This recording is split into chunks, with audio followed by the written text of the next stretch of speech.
ৰাতিপুৱাৰে পৰা গাটো ভাল লাগি থকা নাই বিপাশাৰ।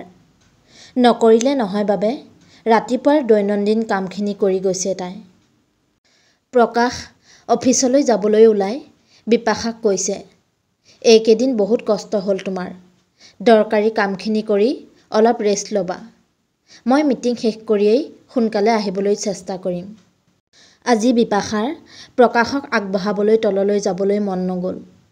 বেলকনিৰ পৰাই বাই বাই দিলে। গাটো লাহে লাহে বেছি বেয়া হৈ আহিল বিপাশাৰ। শুই দিলে ভাল লাগিব বুলি ভাবি বিচনালৈ আহিল বিপাশা। কিন্তু বমিৰ ভাৱ হোৱাত প্ৰায় লৰি যোৱা দি গৈ বাথৰুমৰ বেচিন পালেগৈ। বমি হোৱাৰ পাছত চকুৱে মুখে পানী মাৰি পুনৰ শোৱা কোঠালৈ আহিল তাই। গেছৰ টেবলেট এটা খাই বিচনাত বাগৰ দিলে বিপাশাই। মূৰটো বৰকৈ বিষাইছে তাইৰ। মাকলৈ বৰকৈ মনত পৰিল বিপাশাৰ। খুব মন গ'ল তাইৰ মাকৰ কোলাত মূৰটো গুজি দিবলৈ। প্ৰেছাৰ ষ্ট্ৰক হৈ ৩ মাহ পৰি থকা শাহু মাকৰ লগত লাগি থাকোঁতে নিজৰ যতন ল'বলৈ পাহৰি যোৱাৰ দৰে হৈছিল তাইৰ। ৩ মাহৰ অন্তত মাকে অৱশেষত চিৰ বিদায় ল'লে। শ্ৰাদ্ধ আদিৰ কামবোৰো সুকলমে পাৰ হৈ গ'ল। ননদ তনুশ্ৰী তন্বীহঁতো কালি গ'লগৈ। বিপাশাই অলপ শুবলৈ চেষ্টা কৰিলে।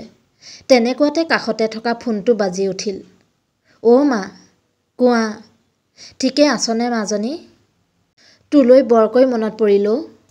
এতিয়া চাগে আজৰি হৈছগৈ? অঁ মা, হৈছোগৈ। মাতটো কিবা দুৰ্বল যেন লাগিছে। গা ঠিকেই আছেতো? মূৰটো বৰ বিষাইছে মা। দৰৱ পাতি লৈছনে? তোৰ মূৰৰ বিষটো হ'লে মোৰ বৰ চিন্তা হয়। অঁ, প্ৰকাশে জানেনে?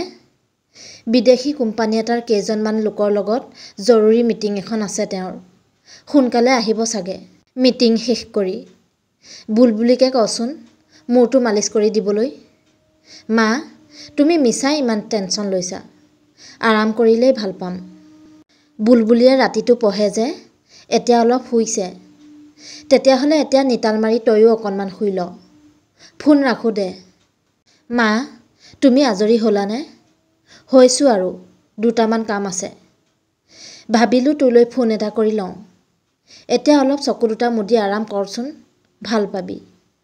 মা, বিশেষ কাম নাই যদি থাকাচোন। ফোনটো নথবা। ওচৰত নাথাকিলেও থকা যেন লাগিব। কিবা এটা গুণগুণাই দিয়াচোন মা।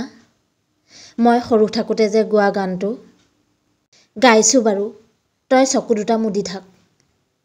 এনেনো শুৱনি আমাৰে মাজনী, জিলিকি জিলিকি উঠিছে মুখখনি। তৰা বলিলে জোনালী।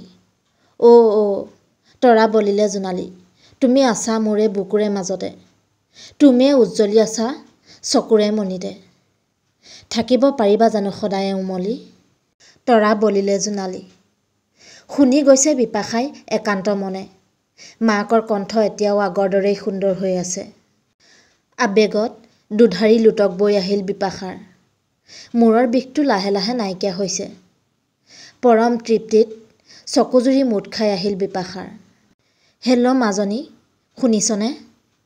সিফালৰ পৰা একো সঁহাৰি নাপাই বিমলা চৌধুৰীয়ে জানিলে যে জীয়েক মাজনী শুলে বোধ কৰোঁ। এটা হুমুনিয়া সৰি পৰিল তেওঁৰ। ফোনৰ ৰঙা বুটামটো এনেকৈ লাহেকৈ টিপিছে যেন মাজনীয়ে সাৰ পাই যাব। ক'ব নোৱাৰাকৈ তেওঁ ফোনটোতে এটা চুমা আঁকি দিলে আলফুলে।